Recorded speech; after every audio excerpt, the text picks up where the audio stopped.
that the year Carson was playing and went down with the knee?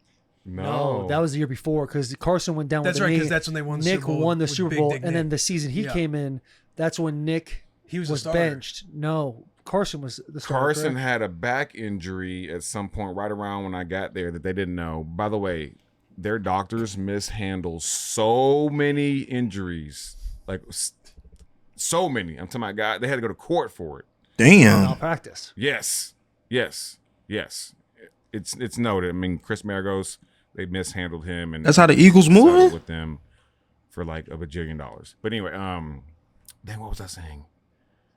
You were talking about Carson Wentz. Yeah, he had a back injury that they didn't know about. Started that year going on the playoff push. Mm-hmm. And it was a bigger deal than anyone thought it was. So Foles comes in and handles the show, and we end up pushing to the playoffs and end up getting, put up by New Orleans. But yeah, that was a different dynamic too. Foles and Carson. They tolerated each other, but you can tell they were not best buds.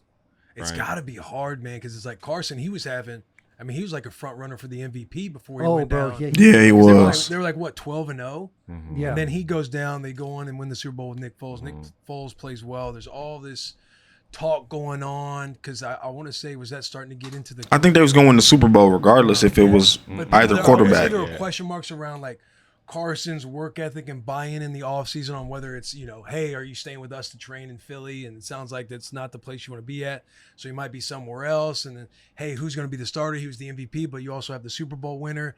And just being in the same room of a position group where there's only like 3 guys sitting in there, it's got to be awkward. Like you're trying to be a pro and, again, tolerate each other, but it has to be weird on like, because sometimes the coaches aren't even telling you what they're thinking. Mm-mm. Right. Yeah. So you're kind of walking in wondering what's going to be happening with you because you're still trying to be the best at the end of the day. Yeah. And if coaches are kind of gray with you, that it creates this unnecessary like assumptions between everybody, which probably just makes it awkward. Mm-hmm. And yeah, like the environment you talked about with the fan base with Philly, like they're one of the loudest fan bases when it comes to criticism. Yeah. And if Carson's kind of not doing what he's supposed to do, and Nick just took everybody to the Super Bowl and won the Super Bowl, and Carson has one bad game, fans are going to come on top of that. Fuck this guy. Not give any grace. And I can imagine being like, Carson who went to North Dakota State, like a D1 AA school, gets picked to the top 5 of the draft, ends up having the success he does. Then all of a sudden it was a diving for a touchdown, right? One guy hits his thigh, one guy hits his calf, and that's what tore it. Still stays in, throws himself a touchdown, then he walks off the field.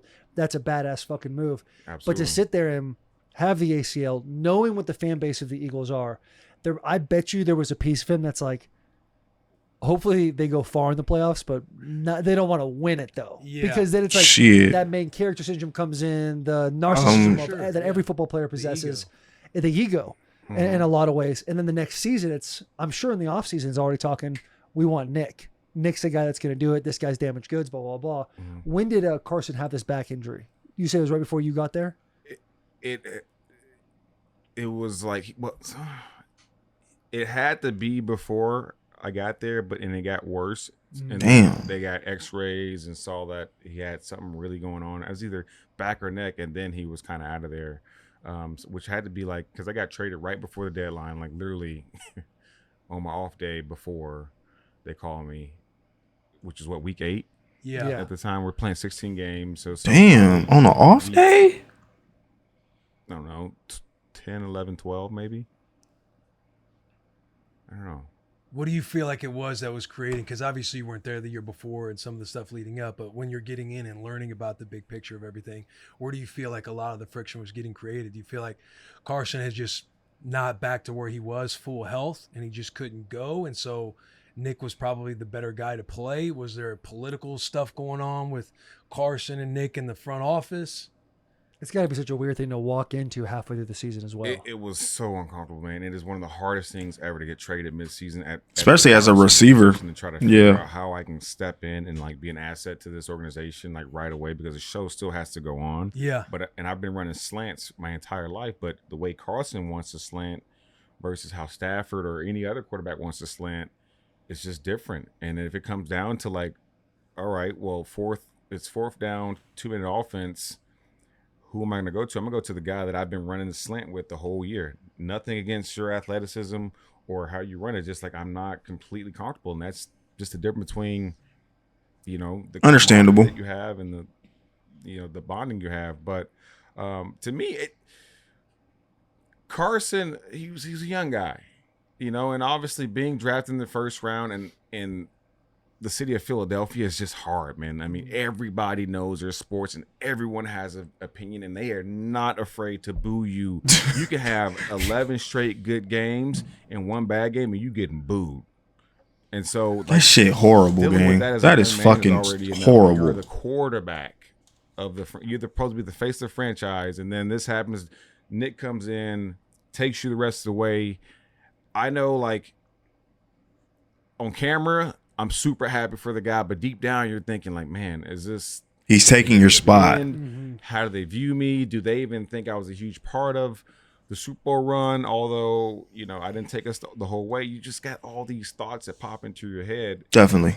Especially as a competitor. You had Carson, who was, after a good game, he's reading to see what they're saying, but after a bad game, he's reading to see, people absolutely shit on him. And like, I would walk up in the bus and I just like see him like kind of like to himself. I'm like, damn, bro, like just bounce back. And I know every athlete do that, gang. All pro athletes do that, no matter what sport. I wouldn't get a single pass the entire game, but in the fourth quarter, he'd make me think it was still coming. Hey, Golden, stay ready. I'm coming to you. And it just felt like and I was part of Carson's clique, but it felt like with Carson, he had his 4 to 5, 6 guys, offense, defense, that he liked and he hung with, and that was all that mattered, right? Yeah. Everyone else, it felt like, bro, do you want to hang out with me, or do you want to have a relationship? You want to have lunch, dinner? Can we do something together? And that's kind of just the feel. But I wasn't there long enough, nor did I want to even step into all that and deal with it. I just kind of was like, understood. This is enough. I'm trying to figure out how to get to my apartment, to the facility, where the lunchroom is, what the playbook is. And so, but it's, that was just kind of the feel that I got. Man.